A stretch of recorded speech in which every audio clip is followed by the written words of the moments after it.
pagtitiwala sa katotohanan. Uwi na ang programang Pang-edukasyon at Pangkabuhayan. Hatod sa Indo, kan Bicol University. Uwi na ang sa Indong host, Professor Edgar Parameda.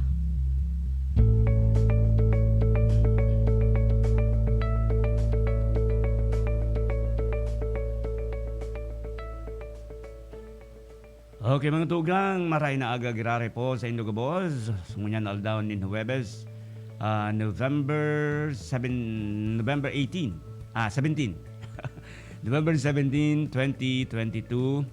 Siyempre sa pangalan sa kuyang partner, tigli sa programang ini, ang programang pag-edukasyon asin pangkabuhayan, sa pangalan ni Professor Edgar Barameda, na iguanin importanteng meeting, ngunyan pong pagkaaga. Kaya ako, ang sa indong nakakairibahan giraray sa tiyan alas 11 ni na pagka-morning.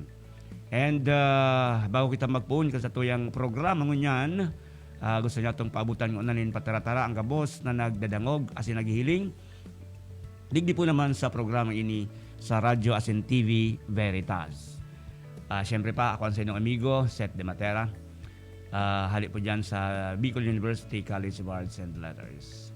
And good morning po sa samuyang presidente, Mahiguson, Matibayon na presidente, si Dr. Arnulfo Noli Mascareñas, and sa kabus na Vice Presidents kana Bicol University, Siriman, mga opisyalis at inimpleyados. Siriman, gusto natin maabutan ng pataratara ang pamayo kang Bicol University Extension Management Division, dahil pong iba ang Mahiguson, asin magayon-gayon na direktor kan BU Extension Management Division, si Professor Rowena Weng Soylo. Asin ang sa iyang pag-iriba dyan, sara mampam asin iba pang pag-iriba, dyan po naman sa nasambit ng opisina. Aram kong yaon sinagabos ko niyan sa pag-antabay sa satuya. Alright. Sa ibong linya po, makakaulan niya to ang satuyang bisita mo niyan, satuyang resource person. At yung iba po si Dr. Henny Lomibaw, na yun po ang Dean kan BU Admissions Office. Yan, si Ma'am na Henny. No? Siya po ang makakaulay-ulay niya to sa laog ni sarong oras. Hindi po naman sa satuyang programa. Karoon nagsinya sa sakuya ang technician niya mo. Nayaon na sa ibang malinya si Dr. Henny Lomibaw. Ma'am, ako po si Professor Seth De Matera, ang host mo niyan, si Professor Edgar, si Dean Edgar, kan si Bem, medyo may importanteng meeting mo niya na pagkaaga. Good morning, Ma'am Henny. On air na po kita, kasi nahiling ka na po sa TV Veritas. Go ahead po. Yes, good morning, Professor Seth. Thank you very much po for hosting this program and inviting me to be able to shed light on the Bicol University's admission policies. Magandang umaga din po sa inyong mga televiewers at saka sa mga nakikinig. Yes, magandang umaga, ma'am. Kami po ay natutuwa na kayo po ay makaupang palad yan, through this radio and TV program, digdi po naman sa Veritas. Ma'am, sige, nagpaabot ka na po kang halipot na pataratara. Ano ma'am ang pinakang function kan BU Admissions Office? Taarami na ang malaog, asin maluwa sa BU, maagi po sa Indo. Lalo na po ang entry sa Bicol University, kamo po ang yaon sa puwertahan kan Bicol University. Go ahead po, ma'am. Yes po, sir.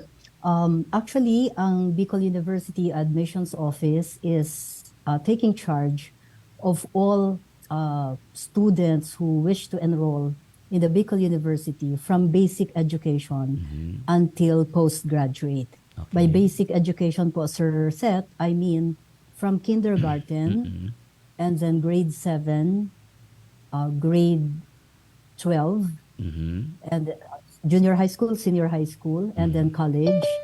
And then we also take charge of College of Law. So from elementary to postgraduate po, lahat ng gustong pumasok sa Bicol University ay dumadaan sa aming office for recruitment, proper recruitment and screening. Yes. Ma'am, yung gustong pumasok sa Bicol University from kindergarten hanggang sa postgraduate courses, ano po ang dinadaanan nila? Ano po ang kanilang kailangang i-comply o masatisfy para po sila maging bahagi ng Bicol University bilang mga estudyante? Yes.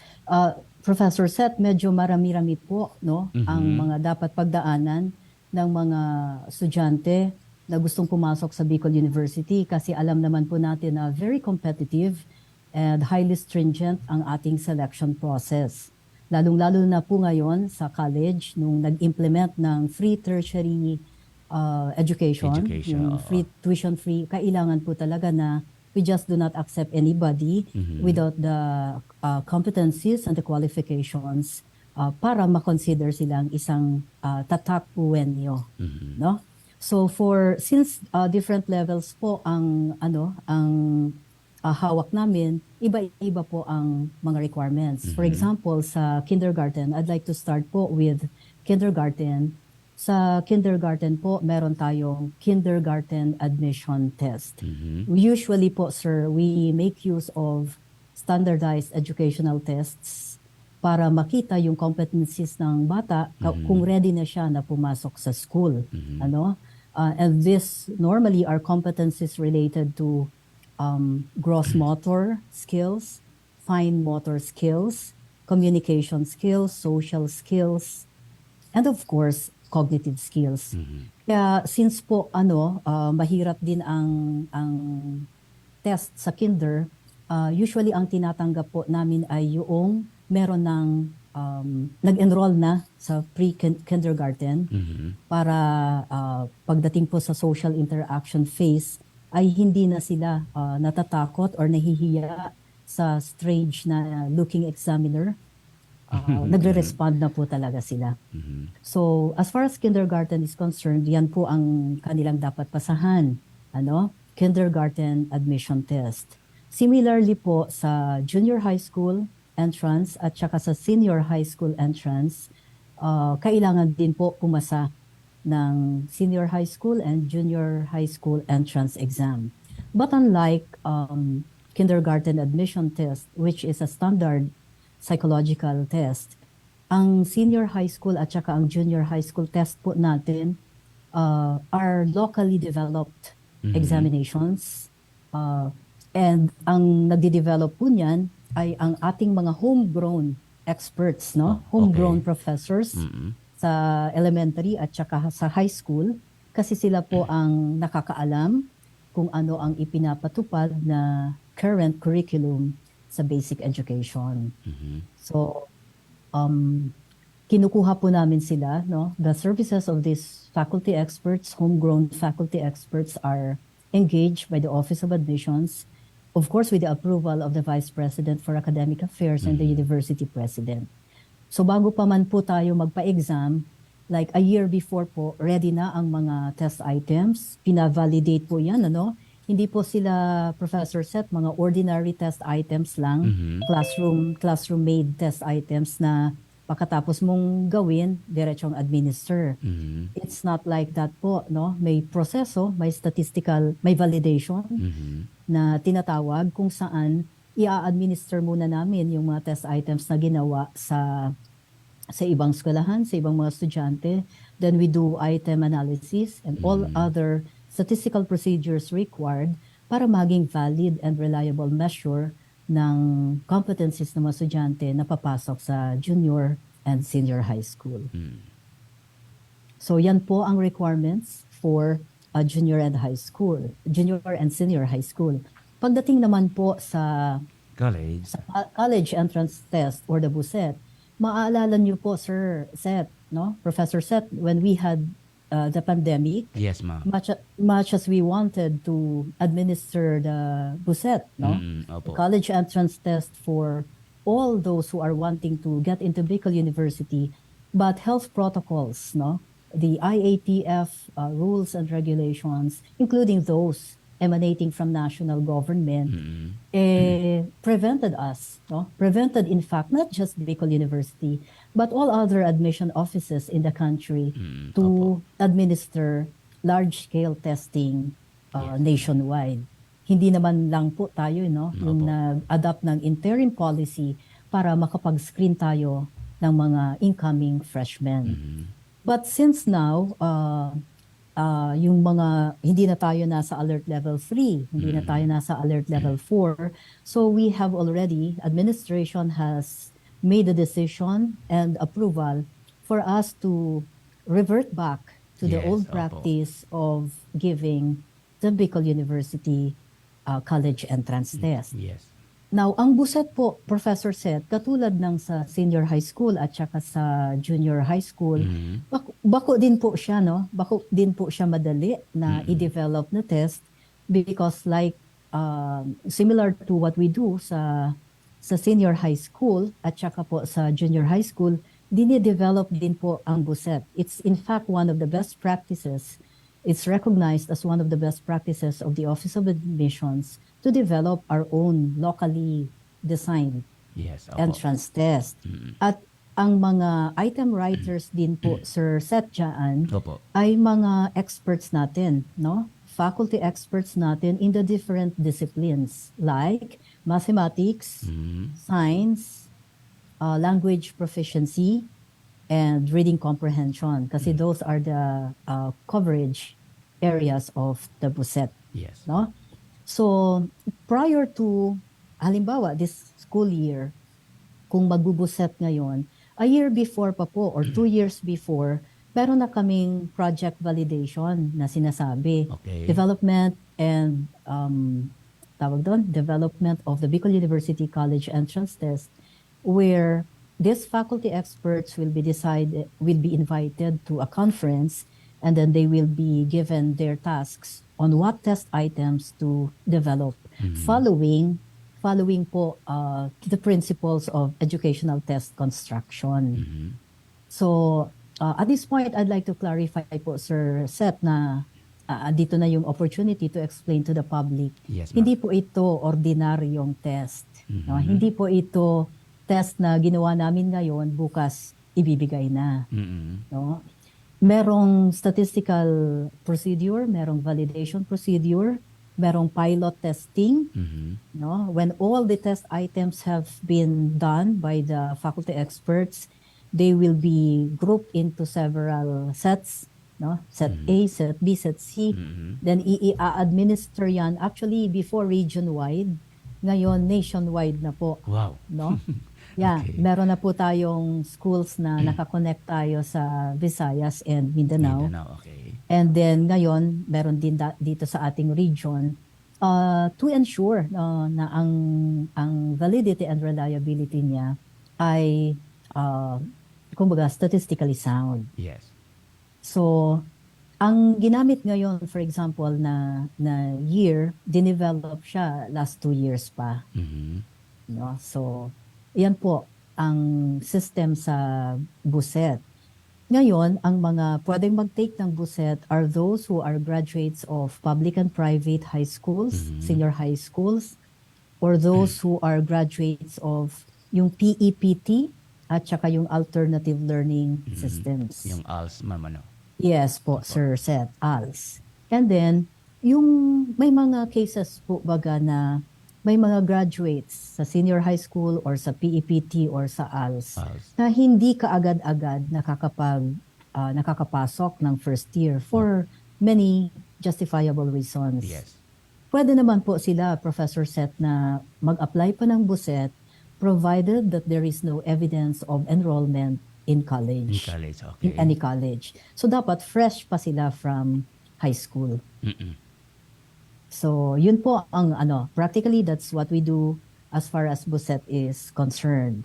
For postgraduate naman po, Sir Seth, ang College of Law, no? Ang College of Law ay dumadaan sa amin and we make use of a standardized law aptitude exam. Okay. No? So that we are sure that those who we admit, no, at the College of Law would really be at par with what we expect from College of Law students. Okay, okay. So mahaba pala, ma'am, ang proseso. Ano, ma'am? Definitely po, sir. Mahaba.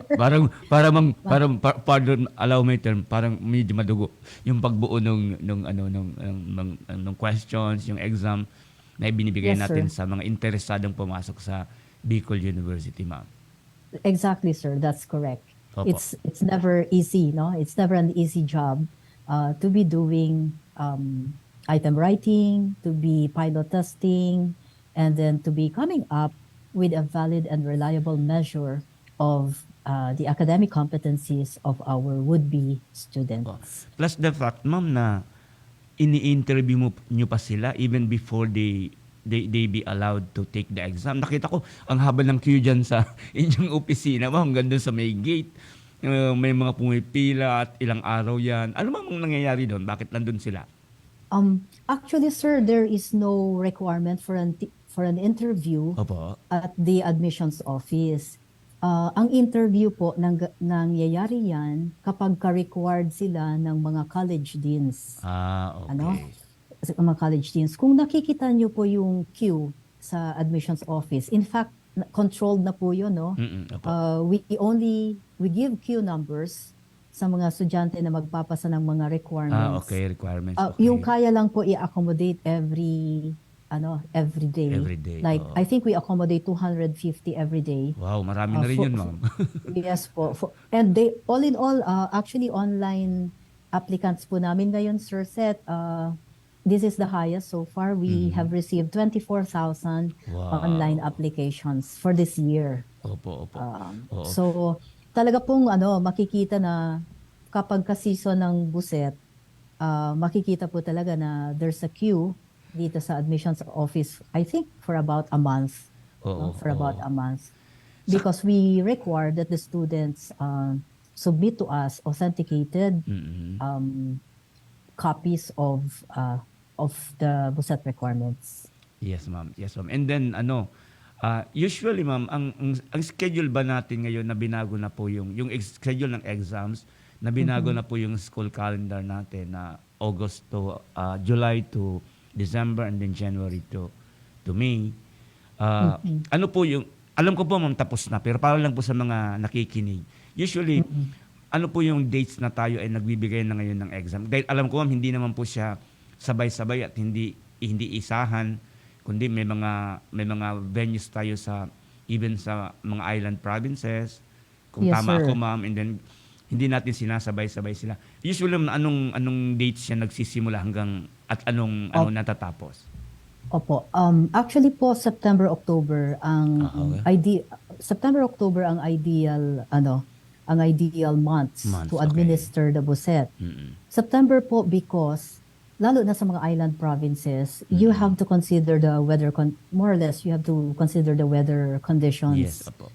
Pag October po na pumaisla ka or November, rough ang sea. Yes. And normally po typhoon months. Yes, ma'am. Kaya inuuna po namin Professor Seth yung mga island provinces, the farthest, Yes. like Claveria, Wow. San Jacinto, then Catanduanes. then Nakakarating Masbate talaga City. pa kayo dun, ma'am, ang lalayo na yun, ma'am. Yes, please. Oh, wow. Actually, to be very honest, no, to be very honest po, Professor Seth, Yes, ma'am. dalawa ang teams na dinideploy ko po kasi dalawa kami dito sa admissions office. Ako at saka yung assistant psychometrician ko. The moment he goes to one place, I go to another place. Okay. Because we have to directly supervise the test administration. Wow. So for example, if he goes to Claveria, I went to San Jacinto. Ano? So if he goes to Vira Catanduanes, I go to Masbate City. Wow, okay. If we are both available, kung wala nang mga isla na pupuntahan, we go to Sorsogon na together kami. But normally po in the island provinces, we make sure na hindi po kami sabay. Talagang personal niyo, ma'am, na sinusupervise. Talagang grabing. Yung biyahe pa lang, ma'am, sa mga isla na yan. Alam ko kasi, ma'am, kasi nagbabiyahe din ako dyan sa mga lugar na yan. Medyo malalayo talaga sila. Challenging pa ngamin sa pag hindi maganda yung weather. Weather, yes, sir. So yun Yeah, talaga, ma'am, pinakang commitment ng admissions office. You really personally go there and supervise these examinations, ma'am. Yes, sir. We cannot be complacent and we have to be on our toes, because the implications of for example, a loss of a test material, Yes. or mga irregularities in the Yes. conduct of the test administration, ang responsibility po niyan ay nakaatang sa aking mga balikat. Mm-mm. No? While we have proctors and examiners who go with us and help us administer the test, ultimately, whatever happens during the period of test administration, Opo. I will definitely hold myself responsible for Oo. this. Wala. Ma'am, tagal na rin ako sa BU. Wala naman ako anong kwento tungkol sa inyo sa mga ganyang bagay. Talaga pong yung mga actually, ma'am, ako, kung hindi nyo lang po alam, nagbuset din po ako noong 1983. Matagal na. Opo. At nakasama rin ako sa top 10 ng buset. Anyway, so ito pala mga ginagawa ninyo dito. Talagang may personal supervision. Kaya pala, ma'am, ngayon ko lang naintindihan. Ako rin ng Department Head ng Journalism and Broadcasting. Na Opo. nakaka-extract tayo ng mga students galing sa mga malalayong lugar na to kasi talagang pinupuntahan pa talaga natin sila, ma'am. Yes, sir. Mm-mm. Nakakatuwa nga po if I may lighten up things a bit. Yes, ma'am. When I assigned myself sa San Jacinto Masbate, walang ibang means of transportation po to be able to reach our destination. Yes. From the port ay magmomotor. Wow. Habal-habal, they call it habal-habal. Habal-habal, yes, ma'am. Opo. Oo. And then, mabuti na lang, sanay po ako magmotor kasi nung bata pa kami, yun yung service ng tatay ko. Okay. So, bilib na bilib yung driver kasi hindi daw gumagewang-gewang yung Oo. motor. Oo. At sabi niya, madam, marunong ka magmotor. Sabi ko, hindi, but I used to ride motorcycle when I was young. Yes. So, I can actually, maski medyo rough road, Yes, ma'am. Opo. ang nakakatuwa doon, Sir Seth, binidyuhan pala ako ng mga staff ko habang Yeah, boss. nagmumotor. Oo. And then hawak-hawak yung isang box ng ng buset exams. Okay. So but these are experiences that I welcome Opo. Hindi po tayo pwedeng maging maarte sa Yes, sa ma'am. admissions. Oo naman. Pag umulan, uminit, kahit naka-jacket o wala, kung dumating ka ng 12 noon, di sumakay ka ng habal-habal, punta ka kung saan kayo dapat pumunta. Okay. Ako I take this po as experiences of a lifetime. Yes, ma'am. Opo. Wala naman yun, ma'am, hindi yan, ma'am, pwedeng mabili kung saan lang, kundi talagang personal engagement po natin and personal commitment for that matter. Alam mo naman natin na hindi madaling mga trabahong ito, pero nandito pa rin tayo. Ini-enjoy lang natin ating trabaho. Mamaya, pagbalik natin, kasi papalusutin natin ng ilang commercials dito sa station. May Yes. may mga ilang katanungan ako sa iyo. Halimbawa, punta tayo madali sa, kung hindi ka nagsimula sa Bicol University, galing ka sa isang private school, ano yung mga proseso para makapasok ka? Mamaya yan, mama, pagbalik natin. Diyan lang po Okay. kayo. Apo.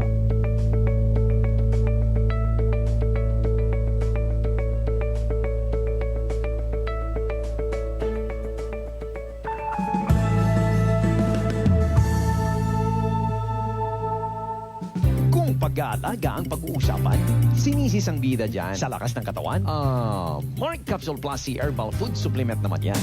Ito lang ang aking pinagkakatiwalaan, lalo na sa aking kalusugan. Para sa pamilyang may tatag na haligi ng tahanan, dapat umiinom ng Mark Capsule Plus C Herbal Food Supplement. It will boost your immune system and non-acidic vitamin C pa. O haligi pa ng tahanang may tatag? Mag-Mark Capsule Plus C Herbal Food Supplement na. Ika nga'y mag-Mark Capsule araw-araw para always kang healthy.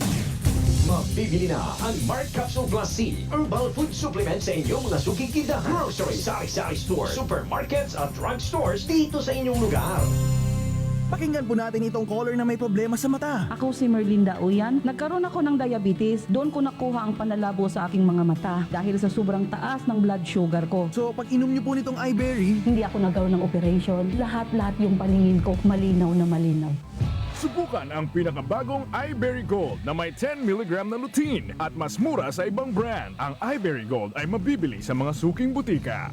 Mga kababayan, ang Office of Civil Defense 5 ay nagpapaalala sa mga sumusunod ngayong buwan. Laging ihanda ang pamilya para sa anumang sakuna na pwedeng biglang mangyari. Laging makinig sa radyo at manood ng telebisyon para sa mga abiso at babala mula sa RDRRMC Bicol, FIVOLS, Pag-asa, MGB at ibang ahensya ng gobyerno. Ihanda ang go bag o e-balde ng inyong pamilya upang mapabilis ang paglikas kapag may unos o sakuna. Huwag kalimutan ang inyong first aid kit, flashlight, baterya, radyo, kandila, pito, posporo, at iba pang importanteng kagamitan gaya ng tubig, pagkain, at damit na tatagal ng 3 hanggang 5 araw sakaling mag-evacuate. Tandaan ang emergency numbers ng mga otoridad, barangay DRRM committee at pamahalaang lokal at makilahok sa mga pagsasanay, drills at iba pang klase ng mga kasanayan patungkol sa disaster preparedness at response ng OCD Regional Office 5, Provincial DRRM offices at local DRRM offices. Ang Office of Civil Defense 5 ay bukas 24/7 at handang magbigay ng serbisyong anumang oras. Sa camp, Brigadier General Simeon A. Ola, Legazpi City, Albay, sa pamumuno ni Regional Director Claudio L. Yucot. Maaring tawagan ang hotline number 742-1176. Sa OCD5, bida ang handa.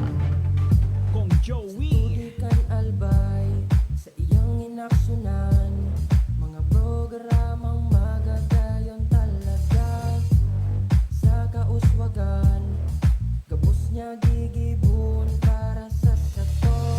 May Bicol International Airport, magayon na sindikalidad, MSEQ roads, mga infrastruktura, livelihood training, katabang pa ang TESDA, ayuda, asistensya, yaon ng tupad. May modernisasyon sa mga universidad, sa BU, salamat libreng tuition fee, dahil sa tabang ni Kong Joe. Dito sa Legazpi United Electronics, Paskong Pasko na! At ngayong Pasko, meron kaming handog pamasko sa inyong lahat! Merry Christmas! Isang buong Pasko dito sa Legazpi United Electronics. From December 1 to 31, 2022, we are giving away 15 to 50% discount sa lahat ng inyong electronic needs. Sa Legazpi United Electronics mo lang mahanap ang mga bagong electric fans, TVs, amplifiers, stereo mixers, AVRs, mobile sounds and lights, solar items, speakers, inverters, equalizers, video 5 at marami pang iba. Legazpi United Electronics, located at 191 Magallanes Street, Legazpi City. For more inquiries, please call or text 0956-635-6163 or 0993-865-1207. Or you can visit our official Facebook page at Legazpi United Electronics. Legazpi United Electronics, pamaskong handog electronic sale. May quality na, affordable pa. Per DTI Fair Trade Permit Number R5 ALB 31 Series of 2022. Magandang araw po. Sir, nakainom na kayo nitong iBerry. Pangalan po natin. Ako si Ronaldo Budisto, 59 years old. Sa umaga at sa gabi. Sa umaga at sa gabi, tapos ng kain. Pwede niyo po bang maibahagi itong paggamit yun ng iBerry? Dati ako cook, then diabetic ko. Tapos hindi na ako malabo ng mata ko. Lagi na watery ng mata ko. Ah, so dahil pala sa diabetes. Narinig ko yung Iberry, try ko. Ilang bulan, medyo may ano ng mata ko, ikikita niya ko. Yun, tuloy-tuloy na ako ng Iberry. Salamat sa Iberry. Kayo din, may limas mata, try nyo ang Iberry. The best. Subukan ang pinakabagong iBerry Gold na may 10 mg na lutein at mas mura sa ibang brand. Ang iBerry Gold ay mabibili sa mga suking butika.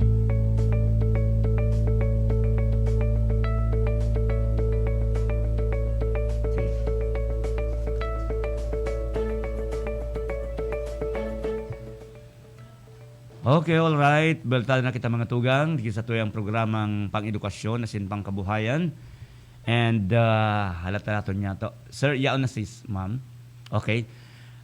Ma'am Dr. Henny, baltado na po kita sa radyo asin sa television. Ipapadagos niya to ang pakipag-olay-olay kay Ma'am Henny. Ma'am, on air na po giraray kita. No? Medyo pinalsot na lang sa mga commercials. Ma'am, kasabago sinabi ko, nakakampagpuon ka sa tuyang pagurun-huron, ang pagurun-huron ta kung ang mga proseso, paano makalaog sa Bicol University, and hali sa senior high school. No? Now, halimbawa po, kung ikasarong estudyante sa kolehiyo na, ano, and then gusto mong mag-transfer sa BU for whatever reason, usually ang sarukan mga magabat na asin validong rason is wala na kita mo yung mamunyang magang tuition. Wala na, as in zero tuition fees na kita because of the Unifast. So ano ma'am ang ano po ang proseso kung paano maglaog sa BU bilang transfer? Okay po. Thank you, Professor Seth, for that. Ang transfer at saka ang shifting, no? Okay, sige po. Parte pa po ng aming work, ng aming function, ano? Pero iba po ang requirements. Unlike when you are to get into the Bicol University as a freshman, yes, the BUSET is essentially the BUSET is the requirement. Pero pag transfer student na po, meaning nag-aral na ng maybe 1 year or 2 sa college, iba na po ang policy that would apply for their case. So ang policy po ng transfer sa Bicol University may 3 conditions, no? Okay. 3 necessary conditions para makapasok sila. Una po is at the level of the college, kailangan po may available slot Okay. in the course they wish to apply for. So for example, they want to transfer to the College of Engineering. Mm-mm. So depende po kung may available slot ang College of Engineering. Okay. But that is not the sole requirement. No? Kung merong available slot po, the second requirement is the applicant for transfer must meet a general weighted average or a general point average, grade point average of 2.0 2.0. or 89%. That's it. Okay. And the third requirement po is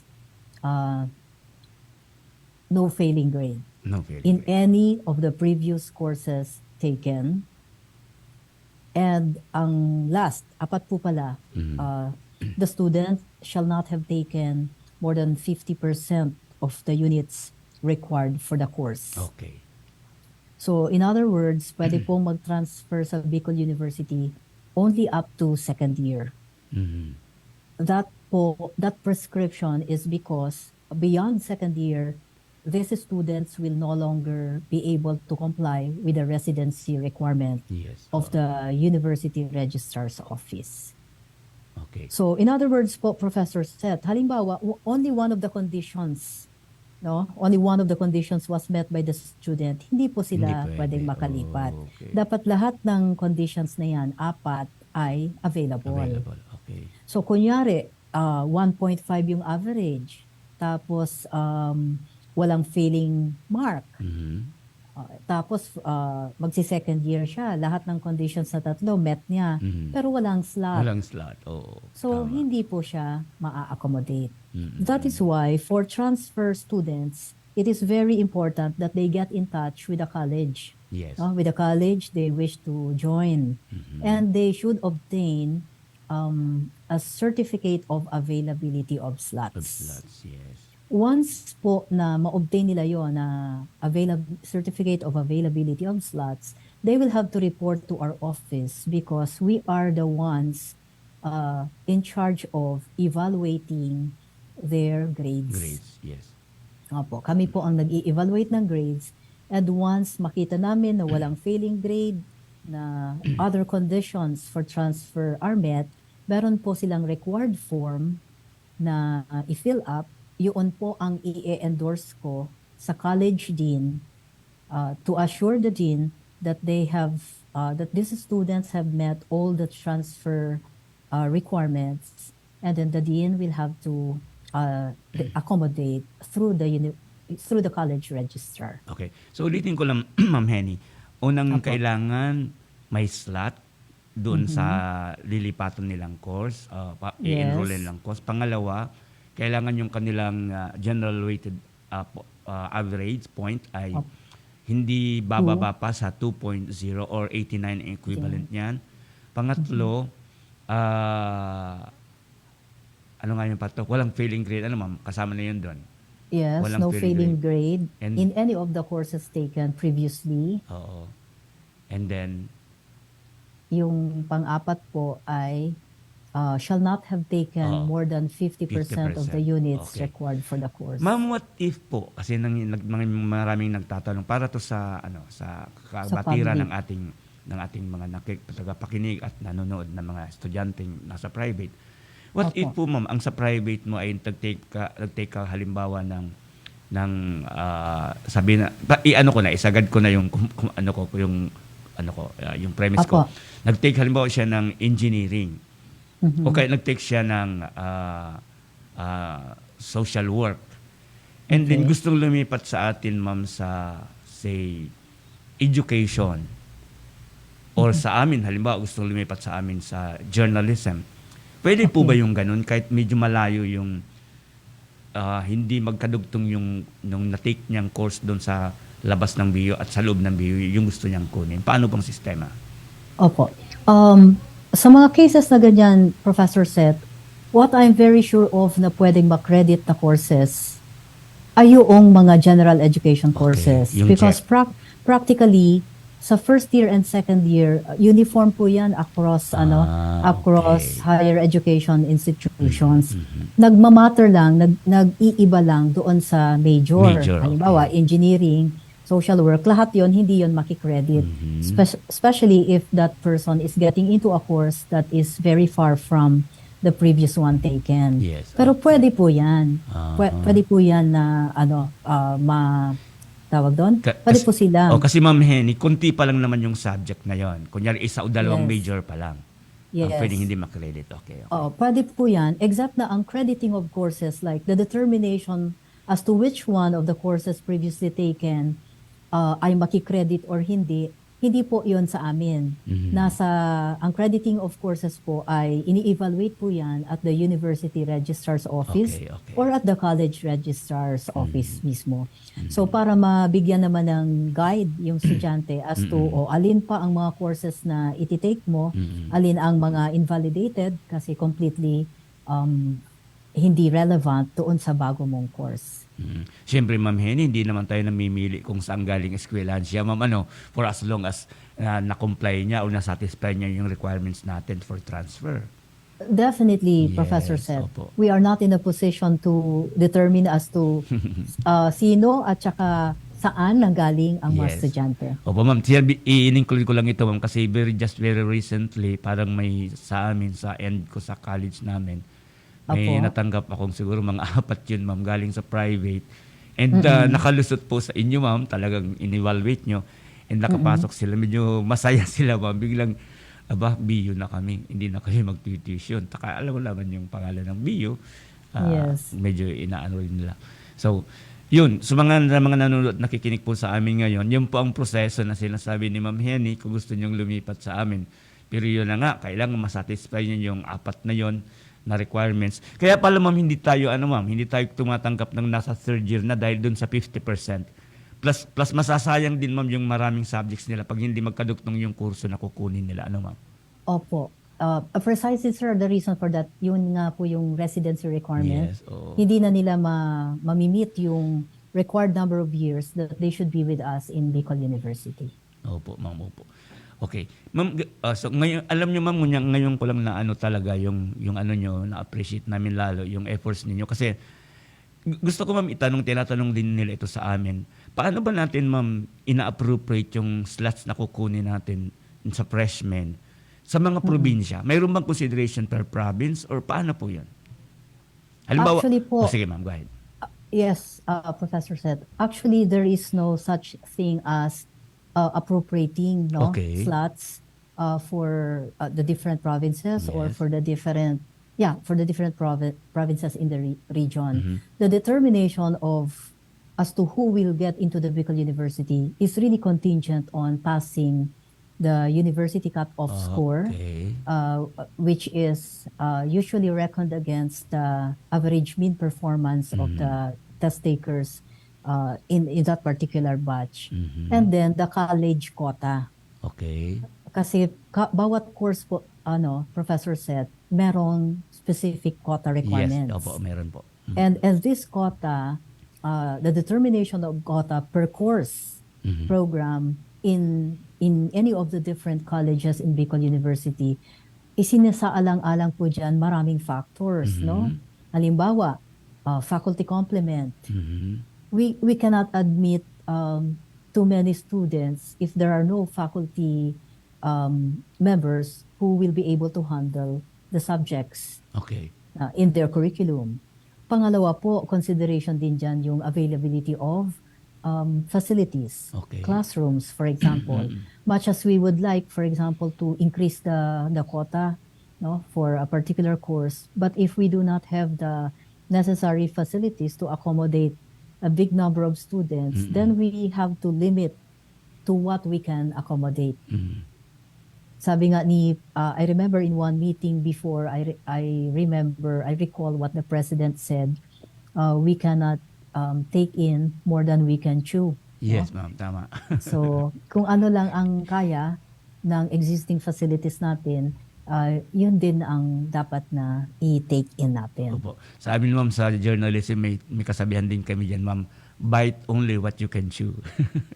O Yes, hindi, yes po. May impact sa tayo nun. Anyway, ma'am, ano po, may mga ganitong tanong din po, ma'am, ako as department.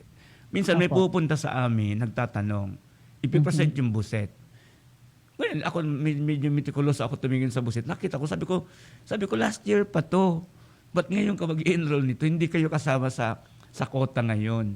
So pag ganun, ma'am, ang kaso, anong dapat gagawin nila? Halimbawa po, baga, ma'am, for whatever reasons, mga valid reasons, nagbuset sila ngayon, dapat i-enroll sila next school year, and then hindi naka-enroll, paano na mangyayari doon sa ano nila, sa buset nila, ma'am? Wala na ba yun? Or may remedyo ba tayo dyan? Okay. That's a very legitimate question, Yes, Professor Seth. Ang buset po kasi, no, we do not use the same test material. For example, the test material that we make use of this year will still be the same test material that we will make use of next year. Hindi po. Hindi. Ang validity ng buset is only for the year Okay. that the student took the buset, because it will only speak of his performance insofar as the buset that he took is concerned. Yes, okay. Next school year, iba naman po ang gagamiting exam. So hindi na siya valid na determiner na siya ay pasado or hindi pasado. Okay. Kasi umiba na po yung metric, umiba yung tool na Yes. ginamit. Okay. And the reason why we change the test materials every so often is because since na-expose yung test items, di po ba, yes, yes, na-expose. So, most probably, there will be items that examinees will be able to recall, lalong-lalo na ang mga kabataan ngayon, may mga photographic memories ang iba. Yes, ma'am. Ang iba ay gumagamit pa ng camera. Opo. So, since there's this possibility, no, we entertain the possibility na may mga items na compromised or may mga items na exposed. So we make it a point that it's a different set of test materials that we're going to make use of in the succeeding year, which invalidates now the buset, no, the buset that the child took or that the student took a year before. Now, ang solution po dyan, Professor said, kung yung bata hindi naman nag-enroll sa college, Okay. there is no evidence of enrollment sa college, he can still take the buset again. Okay. Oo. But he cannot make use na of the previous buset. Okay. So talaga dapat, ma'am, pag pumasa ka sa buset ngayon, mag-enroll ka talaga, ma'am. Ano? Mag-enroll na po. Huwag sabihin na, ay, baka next school year na to kasi baka pwede pa to. So malinaw ngayon, sinasabi sa atin, Ma'am Henny, na pag nag-take ka ng buset ngayon, para yun lang yan sa enrollment ngayon. Hindi sa Yes susunod po. na taon. Kasi iba na nga, invalidated na ngayon kasi yung tool na ginamit ng exam ka, iba sa susunod pang gagamiting tool, sa susunod na buset. Ma'am, babalik Yes. kami, ma'am, mamaya. May mga ilan pa akong katanungan po sa inyo tungkol po sa admissions, yung sa inyong opisina na tinatanong-tanong din sa amin. Mamaya po, ma'am, papalusot ulit tayo ng ilang commercial. Diyan lang po kayo.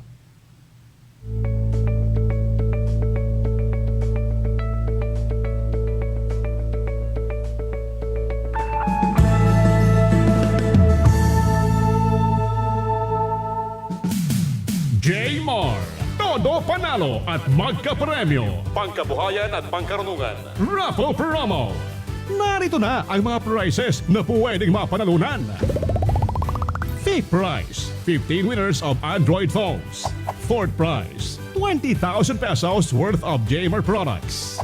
Third prize, 1 unit HP laptop. Second prize, 200,000 pesos in cash. First prize, 300,000 pesos in cash. At ang grand prize winner ay mananalo ng kalahating milyong piso. Meron pa tayong 200 consolation prize winners of Jmart gift packs. Heto pa, ito todo na talaga dahil ang mga Lucky Store partners natin mag-uuwi din ng mga papremyo. Over 2 million pesos worth of prizes ang ipamimigay. Jmart, todo panalo at magkapremyo. Pangkabuhayan at pangkarunungan. Raffle promo. Itodo na ang pagsali. Per DOH, FDA CDRR Permit number 0584, Series of 2022. Problema sa kalusugan, ika'y matutulungan, di ka pababayaan. Kasi TV, sagot dyan, maging sa kamatayan, monerarya at simbahan, pamilyang naulila, di na mamumroblema. SEDB, simbag sa pag-asenso, buhay mo tiyak magbabago. Kinabukasan ng pamilya ay sigurado. SEDB, simbag sa pag-asenso, nagbibigay serbisyong totoo. SEDB, dito na tayo.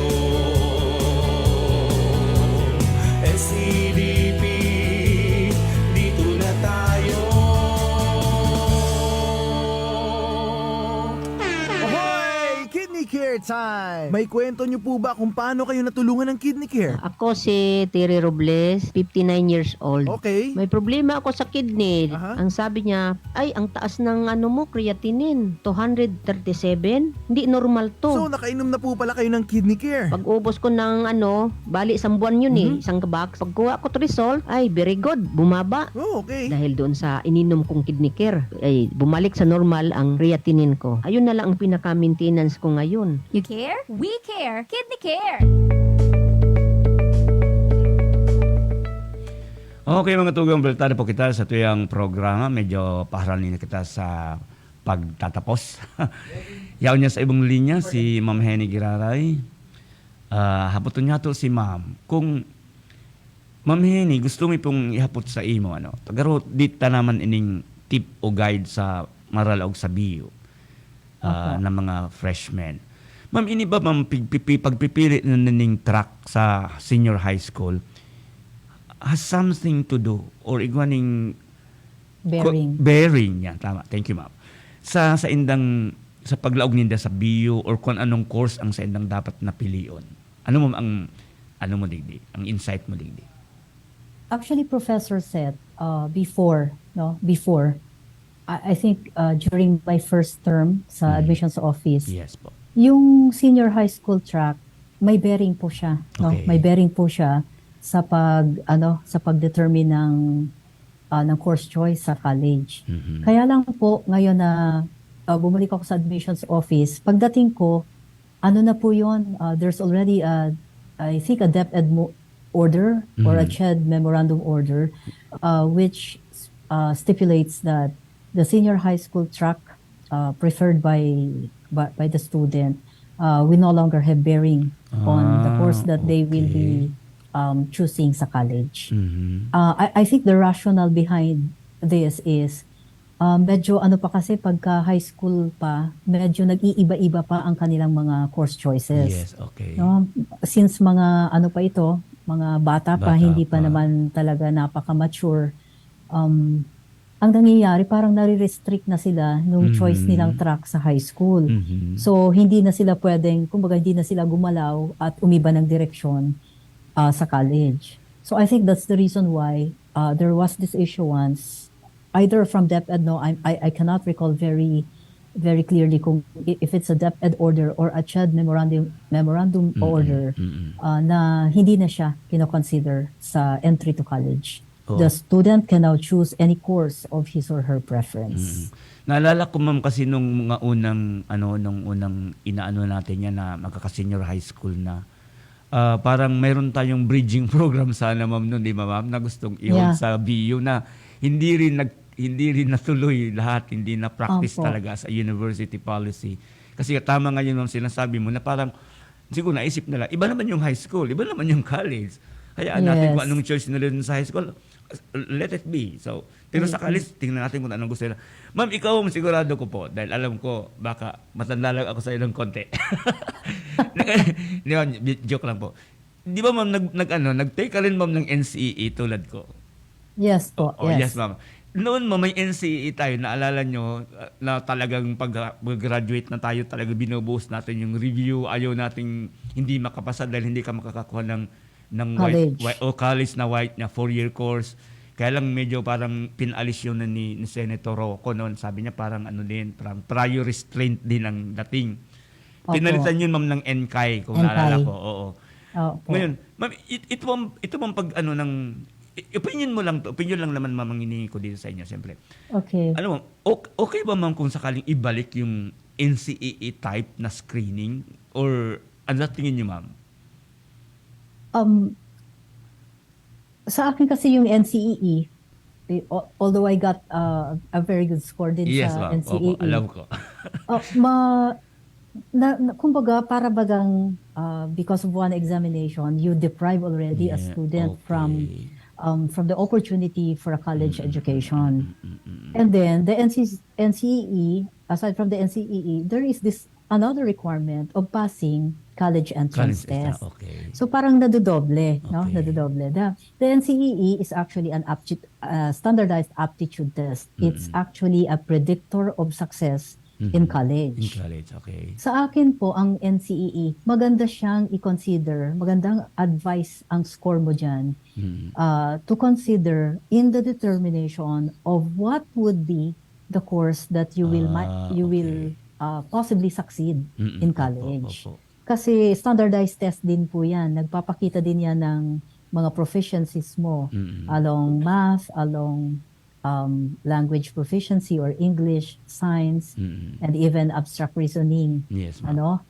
So, sa akin, magiging parang dalawang exams na ang i-require, dalawa na ang papasahan.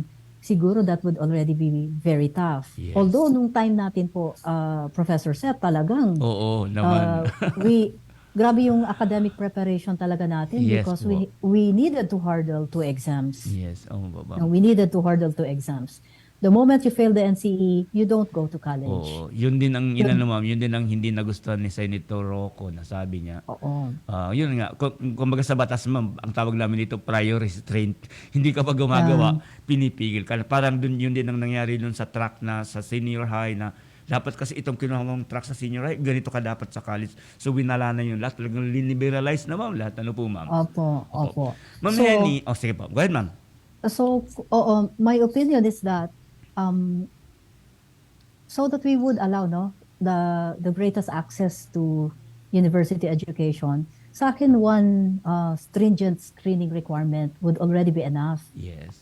Para hindi naman masyadong academically pressured yung mga bata. But really, yung college entrance will have to be selective enough, no? So that we are able to take in the most deserving students to be Yes. able to avail of the free tertiary Yes, education. ma'am. Opo. Yun nga ang sinasabi ko sa mga estudyante ko. Sabi ko, kayo, mahihiya kayo sa buhay nyo. Yung term kong parang pabiro. Na ano kayo, mga scholar kayo ng bayan ngayon. Hindi tulad namin noon. Kung hindi ka marunong tumulay sa alambre at kumain ng apoy, hindi ka makakapasok sa state university na ganito kasi murang-mura yung tuition fees. Pero ngayon, basta kayo makapasok sa mga SUCS, lalo na sa atin sa BU, wala na silang ibang gagawin, mag-aral na lang. Yun ang kanilang correct. Oo, yun Exactly, sir, Professor Seth. I'd like to dwell a bit on that.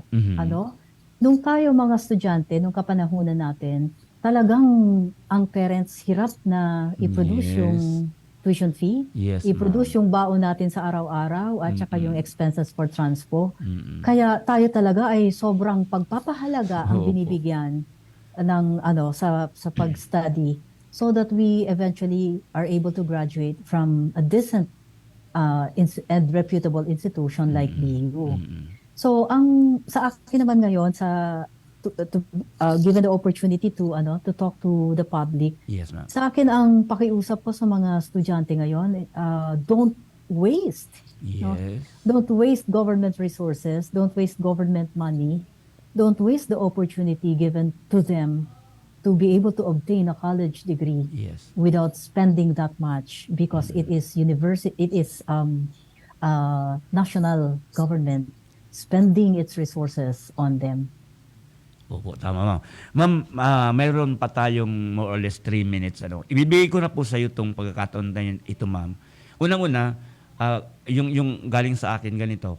Ano ba ma'am ang pwede mong mai-advise sa mga gustong magpumasok sa BU, mag-take ng buset habang sila ngayon ay nasa senior high? And then, ano pa ang gusto mong sabihin sa public about dyan po sa inyong opisina? Please go ahead po ma'am. Yes. First of all, as an expert in counseling and psychology, I'd like to take this opportunity to talk to the parents, the school heads or the principals, and the senior high school students. So the best formula for success is to prepare for it. Yes. Academically, and at the same time, huwag kalimutan yung character. Because the Bicol University's core values does not only require scholarship or academic proficiency. May 3 other core values tayo, which for me are equally of primordial importance. Yes. Napakahalaga. Scholarship, leadership, service, and character. We may be very intelligent. Ako Professor said, I will have to be very honest and upfront about this. We may be very intelligent, but if our character is questionable, Yes. The intelligence for me is useless. Yes. I am never impressed na talino lang ang meron tayo. Opo. Sa akin, sabayan dapat na dalawa. No? Kung matalino ka, ang karakter mo ay dapat kasabay ng talino mo. Yes, ma'am. Yun po yung una kong mensahe para sa mga bata na gusto mag-aral dito sa Bicol University. Kasi graduate din po ako, no? I'm also an alumna of the Bicol University for my baccalaureate and master's degree. Yes, ma'am. And then pangalawa, the Bicol University is a premier university in Bicol region. It enjoys this level of reputation, no? It enjoys this level of reputation not just in the region, but all over the Philippines, that we produce, no? We produce quality graduates. We produce the leaders, the future leaders of, in fact, the country or the region. So kung gusto nila na mapabilang sa mga estudyante ng BU, I'd like to remind them to subscribe to policies. I'd like to remind them to be very careful about what they say on social media, lalong-lalo na po sa trabaho na ginagawa namin dito sa opisina. No? Sometimes, alam mo, pagka pagod ka na rin, pagka nakita mo na you have given your level best to do the work that we do here in the admissions office. And then there are just certain people who would, say, although I don't have control over what they're going to say, pero minsan nakakalungkot na we are serving the same university, we are graduates of the same university, but sometimes yung pagiging critical at yung pagiging medyo harsh ng ating mga criticisms ay galing din po sa atin. Okay. So sa akin ang ano ko lang is we are entitled to our opinions, we are entitled to to make use of our freedom, no? Freedom of speech, freedom of pero there are limits to us enjoying this freedom. Kung makakasira sa isang opisina o kung makakasira sa Bicol University in particular, so let's try to refrain. Let's try to be more circumspect, medyo pag-isipan muna ang mga sasabihin bago isawalat, o gumawa ng bagay na ikakasira ng isang Bicol University. I'm so loyal to Bicol University because I think this is my 30th year na, Professor Seth. Yes, ma'am. This is my 30th year serving Bicol University. So you can just imagine how proud I am of my alma mater. Yes, ma'am. Well said, ma'am. Thank you very much, Ma'am Henny. Si Dr. Henny Lumibo po, yung Dean kang BU Admissions Office or Office of the Admissions, ang nakauli-uli po niya tumunyan na pagkaagal sa tuyang programa.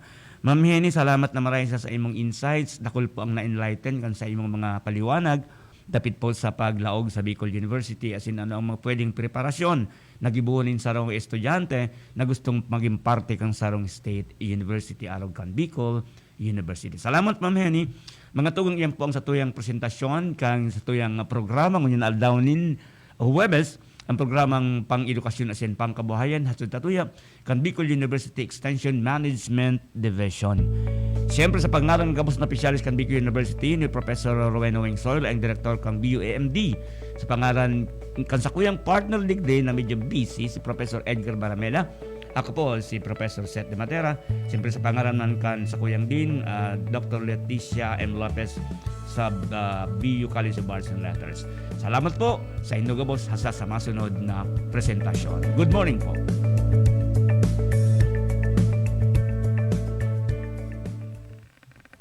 Napasaindo ang programang Bicol University, programang pang-edukasyon at pangkabuhayan. Antabayan liwat sa masunod na Huwebes. Digdi sana sa Radyo Veritas